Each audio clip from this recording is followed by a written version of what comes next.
இந்த நடைபயணத்துல ஐயா கிட்ட போய் யார் சொன்னார் உங்களுக்கு தெரியும், இந்த ஒரு துரோகி ஐயா அந்த கூட்டத்துல காசு கொடுத்து கூட்டிட்டு வந்தாங்க. அப்பவே ஆரம்பிச்சிட்டார். 25 வருஷமா அவங்களெல்லாம் கட்சி தலைவராக்கி அழகு பார்த்து, ஏன் போதாதா அதெல்லாம்? 4 முறை உங்களை எம்எல்ஏ ஆக்கி 8 முறை எம்எல்ஏ எலெக்ஷன் நிக்க வச்சு, எம்பி எலெக்ஷன் நிக்க வச்சு, ஆனாலும் அதெல்லாம் பத்தல. அவரால் பதவி இல்லாம இருக்க முடியாது.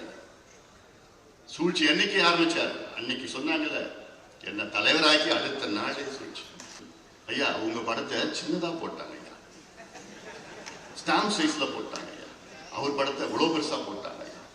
உடனே ஐயா என்ன பண்ண, ஒரு சர்க்குலர், ஜிகே மணி படம் தமிழ்நாடு ஃபுல்லா வரணும்.